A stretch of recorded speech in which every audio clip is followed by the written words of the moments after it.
Не мисля, че има някаква нужда да си се представяме един на друг или особено те представям и на ведрата аудитория. Добър ти ден.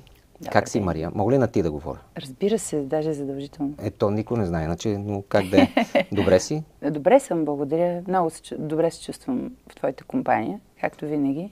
И ми е приятно, че ме покани. Нямаше ли нещо друго по-смислено да си нямаше деня? какво да правя днес. Не, че си тук. Ево, за което. Мария Илиева, това е истинско име и фамилия. Да. Защо си остана с истинско име и фамилия, а не Мария? Питам, Мислихме... защото имаше много, кажи го де, в поп-аре да не отивам в другата сфера, но Мария има също... Не, Мария няма, грешка, Мария в другия бранш. Да.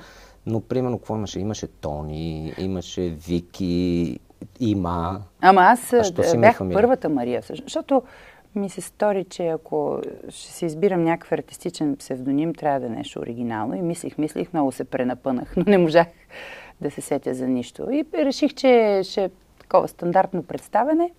С моето име достатъчно силно и фонично звучи като съчетание. И така си остана. Иначе се кефе да има някакъв артистичен псевдоним, но точно тогава мъдрихме, нищо интересно не измислихме и заложихме на сигурното Мария Илиева. Ако трябва да влезе в контекста на Мондио, нали, неговите интервюта, въпреки че като тембър не мога да го направя, но коя е Мария Илиева? Какво я разсмива и на какво плаче? И тук спирам много ти е добро това. Не, спирам с нещата на Мондио. Нямам такива бели зъби като неговите. Много добре ти се получи. Така, там, нали, е всичко адски лежер, такова минорно. И... Да, ма искам сега да пуснеш някаква много наситена емоционална музика. Коя е Мария Илиева? Какво я разсмива и на какво плаче? В кой стил да ти отговоря? В твой си. Да. Мария е едно мечта. Добре, аз няма сме. Не, смей се, на мен ми е смешно. Не, всичко е наред. Слънчева и лъчезарна жена. Да. Хубаво де. Обичаш ли да се налагаш? Да. О, мерси за отговор. Аз съм много авторитарна. Не ти личи? Не знам защо не ми личи. Не сме контактували толкова много, ама не ти личи. Не, аз в общуването съм много лесна, когато срещу себе си виждам готини хора. Ако някой ме предизвика или ме настъпи, или премине някаква граница, която според мен не бива да се преминава, тогава излиза вече малко по-твърд характер напред. Името това не е ли за всеки? Ами не, има хора, които добродушни до такава степен, че добрината им се тълкува като глупост. Аз познавам такива хора. Интелигентни, но твърде меки и добри. С някакво безкрайно смирение се отнасят и това не винаги пък се тълкува правилно, защото ние живеем в много агресивно общество. И общо взето доминирането е някакъв начин на оцеляване, като в животинския свят. Да, ма ти кажеш, че не доминираш. Не, в едно нормално добро общуване аз съм много спокоен, ведър и добронамерен човек. Изкуствен или естествен интелект? Сега сме в времето на изкуствения. Естественият свърши. Да, той приключи. Аз съм фен на това. На кое? На изкуствения интелект. Да, ма в каква област? В твоята няма ли да е пагубно малко? Не. Мисля, че ще е в абсолютна услуга на всички нас. Няма ли да изгорят някакви хора, нали, жаргонно казвам? Не мисля. Вярвам, че точно несъвършенството на човешката личност и душа е това, което прави изкуството автентично. Всичко друго може да се изчисли много отдавна. Може да се намерят някакви зависимости, формули, нали, какво, тоналности, честотно някакво въздействие. Вече всеки втори може да си поръча. Аз даже примерно пробвах, дето нямам чак толкова добър английски, за да се забатача, т.е. да се забъркам във всичките му неща като функции, но успях да си направя някакви песнички и не звучаш толкова зле. Добре, може да познаеш, че не е. Всеки може да стигне до някъде с това, ама айде направи го въздействащо, направи го хит. Накарай хората да се смеят, да плачат, да танцуват, да подскачат. Аз съм съгласен с креатива, ама това няма ли като се обучи след време да стане по-опасно? Не, точно защото е прекалено съвършено. Това са само формули и изчисления. Нямаш душа. Поред мен несъвършенството е това, което добавя автентичност. Несъвършенство. Напротив, в наша полза е всичко. На мен до тук това, което се случва, много ми харесва. Нямам търпение да си купя робот вкъщи. Ти си успяла жена. Според мен много добре знаеш какво искаш. Това притеснява ли мъжете около теб? Че от изкуствения да се влееме в естествения интелект? Моя мъж абсолютно не се притеснява това. Той е щастлив и горд с мен, с моите постижения. Много обичаме да общуваме, много обичаме постоянно да сме заедно. Някои приятели така се очудват и казват: вие нямате ли нужда да си починете от време на време един от друг? Не, нямаме нужда. За първи път ми се случва да усещам непрестанно желание този човек да е до мен. И ми е много хубаво. Той е много умен. Затова направихме разкошно. В смисъл да могат да поговорят един с друг. Добре, по-млади, набори или по-големи мъже? Достатъчно зрели, интелектуално и емоционално. Никога не съм се задавала въпроса. Моят мъж непременно ще е по-стар, по-млад. Или на моите... Не. Това не ми е било определящо. Зрелостта за мен е ключова. Определящо. Добре, а с мъже или с жени работиш по-лесно? С мъже. А защо? Аз самата имам много мъжка енергия. Да се притеснявам ли? Няма се горе. Има камери да се не, контролирана среда. Само мога да изкараме някой ляв, иначе... Време да си направим профили в OnlyFans. Се погоним из хола. Грубила. Губила ли си професионални... Мен са ме гони така един в хол. Но това е друга тема. Разкажи малко де. Не мога. Губила ли си професионални ангажименти заради друга жена? Защото казва, че с мъже се работи по-лесно. Не. Никога не ми се е случило да имам сблъсък с жена, толкова солиден, че това да доведе до някакви последствия за моята кариера или за щастливия ми живот. А крава ли си чуш мъж тогава? Не съм. Не, за на времето питам сега да не... Не. Сега вече е ясно. Аз обичам да има някакъв флирт във въздуха. Това ми е някъде, да знам, гаделичкаме. Но не пристъпвам граници. И мисля, че това е така, в полза на световния баланс и мир. Да. Така и така бяхме на OnlyFans, ти го каза. Неприлични снимки получавала ли си? Да, аз още получавам. Сега не знам дали от фенове, едва ли от съседи, но... Dick pics нон-стоп. Верно ли? Стига. Инстаграм, да. А как ти намират телефона? Инстаграм. Инстаграм аз. Да. Не, слава Богу по телефона. Телефона, той ми е от 100 години този номер и не е чак толкова трудно някой да го открие, но аз не го ползвам. Аз го ползвам само за личните ми контакти. Нито вдигам на непознати номера, нито ме интересува контакт, който не ми е познат какво иска да ми сподели. Така че, отговаряш ли на тези картинки? Не. В смисъл не им изпращаш и ти твои? Безмолвна, няма нужда. Не може им пращаш и ти снимки на пениси. Това е добра идея. Си разменете пениси. Това е добра идея. Това е яко. И това и в момента? Да, случва се. Постоянно. Това е част от... Аз съм сигурна, че ти получаваш. Не, само на пениси. Така ли? Да. Ама аз ги събирам. Малко ли е? Горе от пениси. Не е малко. Вече на тия години никой друг нищо не праща. Цица вече не. Пениси пращат само. Харесван мъж си. Добре, след всичките ти неща, че сме нарязко, след всичките неща, защото ти си супер стилен човек и по отношение на себе си, по отношение на бачкане, как се стигна до онова с Криско, където текстът, примерно сравнен с твоите песни, които си правил, беше някакъв ад, за видимо доволни. Не, моят текст беше супер. Твоя не, аз говоря за цялата колаборация. Аз това съм чули винаги още на времето, защото там имаш някакви проблеми с радиа, имаш проблеми с СЕМ, толкова ли нема. СЕМ, писахме си любовни писма с СЕМ, да. Ама ти за провокация ли го направи това на времето? Беше интересно, защото аз винаги съм харесвала сол R&B, музиката имат огромно влияние върху моята поп-изява. И имам във времето колаборации с различни хип-хоп артисти. И това ме кефи. В случая с Криско беше един много приятен и добре оправдан риск, защото той като артист, който върви по ръба, както повечето рапъри, бих казал хип-хопъри, на ръба на скандала, така доста сочни словосъчетания използва. Но аз реших да скоча смело и съм много щастлива, защото това парче има към 40 милиона гледания близо. Това е една от най-гледаните български песни. Една от най-гледаните български песни в YouTube. И най-стримвани и така. Не само ми върши работа, по-скоро ми отвори врата към едни по-млади хора, да кажем, по-млада публика, която не би проявила любопитство към моята музика и творчество, ако примерно чуе "Нека вали". Ти може да го направиш по друг начин текст. Не, защото моят текст е супер готин. Да. На Криско текста си е в неговия стил. Това си е той. Аз няма го обсъждам със смисъл. Моят текст е супер готин. Той разказва за някакво много яко парти. Отивам някъде, където няма закони. Аз съм навсякъде, където има хора видимо доволни. Беше ми любопитно просто, right. Нищо повече. Да. Случвало ли се по време на, как по-меко да го кажеш, по време на полов акт да чуеш твоя песен? Не съм запомнила такова нещо, но вероятно е имало, защото... Ама не си я тъна никога. Айде сега чак да тъна никога. Това трябва по-скоро психиатър трябва да ми зададе такъв въпрос, ако сме случило това не. Канели ли сте някого за коуч? Чисти очила много ми навя. Vocal coach ли имаш предвид? Много. А какъв Извън коуч? vocal coach. Те сега не всякакви са модерни. Не, всяка жаба си знае гьола. Не, сериозно питах, защото нали се канят хора, да кажем, които са утвърдени в собствения си бранш, на някакви мотивационни разговори неща. Или нещо. Да, не бих казала, че е някакъв коучинг, защото това е много претенциозно. Това стана модерно. С млади хора, с ученици съм разговаряла, с студенти.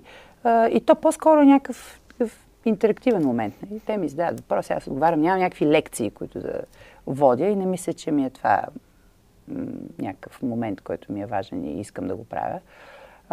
Но винаги съм щастлива да отговарям на въпроси, да разказвам някакви истории от моя успех, за да мотивирам по някакъв начин, да вдъхновя хора. Ти държиш ли на чистотата? Да. И буквално физически в човешките отношения. Робота. Имаме си. От време на време. И го бием и другото. Робота. Робота много. Има ли име и фамилия? Не. Робота. Има. Не, фамилия чак няма. Не, смисъл не е Леля... Макс. Дамче. Макс е робота. Макс чисти. Много чисти. Ти не. Аз рядко. Аз нямам сили, като съм вкъщи, предпочитам просто си почина или да си обърна внимание на дъчицата. А доколко ти е важна чистотата в общуването? Важна ми е. Много. Не харесвам мърляви истории, не обичам мърлячи. Това ме напряга и бягам далеч. Това къде може по-лесно да се спази? Вкъщи или навън? Самата чистота има преди. Ти ако вкъщи, да се пази. Естествено, че вкъщи е най-хубаво всичко. Иначе, да, навън аз съм си затворила кръг от общуване. Тесен. И ми е много добре. Ти, да се върна на тази чистота, какви компромиси си правила? И спирам с чистата тема. За чистотата. И т.е. правила ли си? Правила съм, но не някакви гигантски, защото тогава ще се разсърдя на себе си. Аз имам ясна линия на поведение и някакви малки нюанси тук и там, да, то без компромиси, в крайна сметка, трудно се оцелява, но някакви генерални не съм правила. Не бих се чувствала добре със себе си, ако го направя. А това, че си разпознаваема, помагало ли ти е по някакъв начин до момента? Това, че си много разпознаваема, да. Всъщност. Използвала ли си го? Махаме битовизмите, да. Той е нож с две остриета. Аз точно това ще да кажа. Според мен е нож с две остриета. Защото понякога е, ти ли бе, сега ми падна, нали, този маниер. Но в повечето случаи, когато имам добронамерени хора, ми се радват. И ако мога да кажа, че това съм използвала, да, не е било тенденциозно. Аз просто обичам ведрото общуване, обичам усмихнати хора, обичам да предизвикам усмивка от другия и така някакъв уют относителен да създам в моята компания. И това ми е помагало по-скоро. Това, че съм известна, да, някъде може би на някаква опашка или в някакви такива битови сцени, може би да, ми е помагало, но за нищо генерално така не съм получила някаква зверска полза от това, че съм известна. А доколко външния вид има значение на сцената? Има. В времето, в което живеем. Ти представяш си Арета Франклин да беше се появила сега. Ние създаваме... То има и примери като нея, но нали, аз не съм запознат толкова с тази сцена. Не би, по моя преценка, не би могла да стане това гигантско явление. Въпреки вокалните си. Въпреки зверските си вокални качества. Защото живеем във време, в което филтрите са наше ежедневие. Нали? Пластичната хирургия е в бума си. Жените трябва да имат големи атрибути, нали, за да се впишат. Мъжете трябва да са с някакви плочки, бради. Имаш някакви, такива... Ти корекции мислила ли си да си правиш? Не. Ама ако имам нужда, бих. Аз съм несбъднал се пластичен хирург. Да, наистина. Това ми е голямата несбъдната мечта. Никога не е късно. Късно е много вече. Тия хора учат по 10 години. Няма за кога. Но съм и много сръчна. Имам, по моя преценка, добро усещане за естетика, така че бих могла много добре да се справя. Добре, в политиката има ли значение външния вид? За външния вид, като каза. И че на сцената според теб има. Примерно, аз това винаги имаше на времето един графит, който никой не го разбра. Ако Певски приличаше на Брат Пит, нали нямаше да има протести никога. Това е готино. По-скоро има значение умението да използваш харизмата си, ако имаш такава. Mm-hmm. Нали, колкото по-умело манипулираш чрез излъчване, харизма, присъствие, естествено, нали, все пак за да си лидер трябва да имаш някой горе. И то е сериозен багаж. Да. Въпреки, че както се убедихме напоследък, става и с TikTok неща. Има и всякакви идиоти, но те блесват и угасват. Нали. Трайното присъствие изисква качество. Ние сме тук страна с олигофрени много пълна, така че задържат се народна почва бая. По-дълго време се Точно. От известно време, то вече бая години, 10 на 12, според мен, има страшно много хора в България, които пеят и танцуват или искат да пеят и танцуват и няма кой да работи. Ти това наблюдаваш ли го?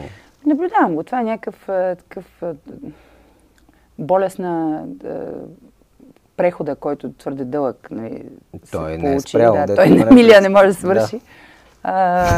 Нали, да си известен и богат. Те вървят в съзнанието на хората, не знаем защо, нали, вървят заедно. Може би заради западното влияние. Да. То всичко се проводно с много труд, в крайна сметка. Ама те това не го отчитат масово. И нали, си мислят, че да си артист, не само певец, нали, актьор, да се занимаваш с артистична някаква изява е ахо-ихо, тук сега ще пощракаме с пръсти, ще се позабавляваме, ще се направим малко на веселяци и всичко е супер. Затова седи страшен къртовски труд. И те като се сблъскат повечето хора, които са тръгнали самоцелно да са известни с цялото това... За да са ми известни. Да, нали, с цялата тая картина и се отказват.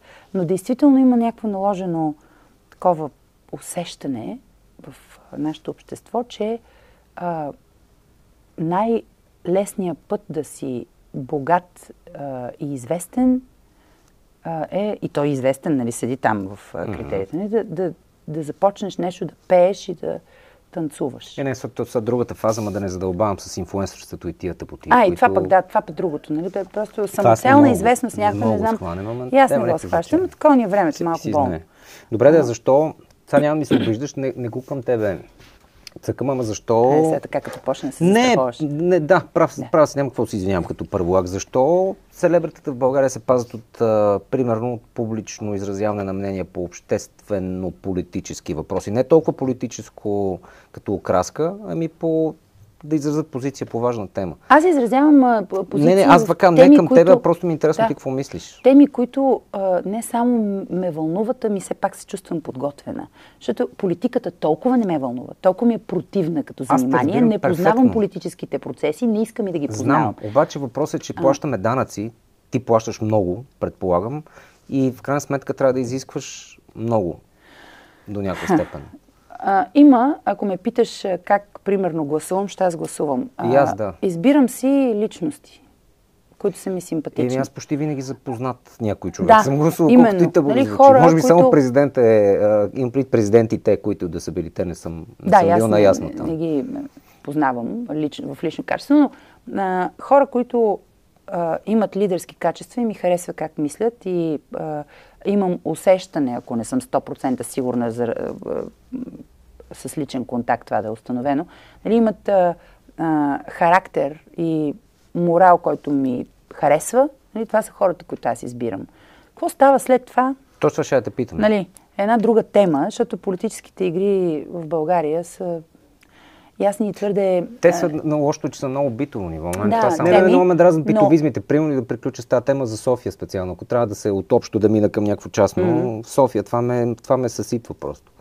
Не, София е някакъв ад. Батака, в който се живее. Абсолютен батак, непомислено, неструктурирано, без ясна линия на поведение, без архитектурен облик. Ти виждаш ли си друга столица? Ти пътуваш и аз пътувам доста. Ама не само столица, голям европейски град, в който да имаш къща паметник на културата, до нея стъклена някаква модерна сграда, след това жилищен блок някакъв на Кипрен от 90-те и там някой, и после модерен офис. Нали? Аз това имах точно предвид, че ако се говори малко повече, нали, от хора, които са някакви носители на обществено мнение, поне така се мисли, Може аджба някой да включи. Аз не разбирам, защо никой не включва за толкова години, ама... Защото няма цялостна стратегия и визия, може би заради липсата на приемственост, което е проблем и в изкуството, нали, ако говорим сега и за музика, ясно? Не, според мен всичко от някаква мизерия, в която е живял някой, бидейки изведнъж по някакви... Тоест, защото те не са, за съжаление, случайни, са чисто политически причини на този пост и сега Сули като дойде, той брат, че няма как. Като чипровци, тук няма... да не обиждам чипровци, но някъде Цусурлево няма как да имаш визия. Да, затова съм фен на идеята политиците ни да са успели бизнес хора. Хора, които имат пари, знаят как да ги управляват, знаят какво е да имаш добър бит, добър начин на живот. Още, че тук тия хора се борят на така на пръсти. И това е така. Членуваш ли в поне една Viber група заради децата? Да, как? Естествено. На родителите. Много ясно. Как е? Мисля, че издържах 2 седмици на групата, която беше за детска градина, защото Никола беше пред детска градина, вече като беше за абитуренска. Смисъл, 5-та група ли или 4-та ще... Не знам колко абитуренска, чакай. Не, кам го на шега. Смисъл, не беше прият нито в ясла, нито в детска градина. Това значи и накрая вече предучилищна, четвърта ли, нещо такова, защото я кара 2 пъти, защото решихме да не го пускаме на 6 години на училище, а на 7, нали, да се тръгне. И тогава бях получил от общината и някаква бурна радост, нали, че ще спрат да се дадат пари там за бавачки, което да е жива и здрава. Руми, да го гледаш. Попаднали на страхотна жена, браво. Да, беше велико. Аз мисъл, тя си ги гледаше като внуци. Супер. Viber групите ми се... Да, сега, нали, аз нямам време. Аз си държах 2 седмици в тази група, защото се сблъсках с такива майки, които не съм виждал в Южния парк, като съм го развеждал. Вие мъжете сте така. Ние жените сме малко по-търпеливи. Мисъл, безумие беше. То се почваше от 8 сутринта. Аз да кажем, съм мютнал, но по-навреме се зачитам. Нали, те са някакви супер странни проблеми. Сополите ги маха, нали? Това беше ежедневно. Има ги тези нюанси, ама аз имам късмет и в двете групи, в които съм. И на София, която е в детска градина сега, и на Александър, който е предучилищна възраст, да има такива много готини, очевидно доста заети хора. И там се пише наистина по проблеми, които са актуални. Няма някой да си търси време да си запълва там с писане, защото аз също не бих издържала такова нещо. Но ако изпусна, винаги има някой добронамерен родител, който ми прави summary, нали, какво точно трябва да направя, кои са дните, колко пари да се съберат, за какво и какво се носи в училище. Слава Богу, това го има. Да, и така. И аз съм окей. Аз чувствам. Това е удобно. Имам, разбира се, и работни групи. Затова Viber групите ми вършат много добра работа. Защото си имам по теми. Примерно, Glam Squad. Нали, това са ми отбора стилист, фризьор, гримьор. Те са си ваши затворени групи, да. А ти имаш прави такива отворени със свободен достъп? Не. В началото аз се забази го как това с детските градини, защото... това са ми. Аз не обичам, защото този телефон жестоко ти подчинява ежедневието, ако му се отдадеш. Малко, да. Тоест, ако трябва да приключи тема детските градини, нямаш истерия към есения Сопол, който, нали, почва... Септември свършва юли. Това се нарича градински Сопол. Градински, да, извинявай. Аз есен... Да. Той е вечно присъствие. Той е наш верен спътник. Така познатия градински Сопол. Ти вкъщи строга ли си? Да. Колко?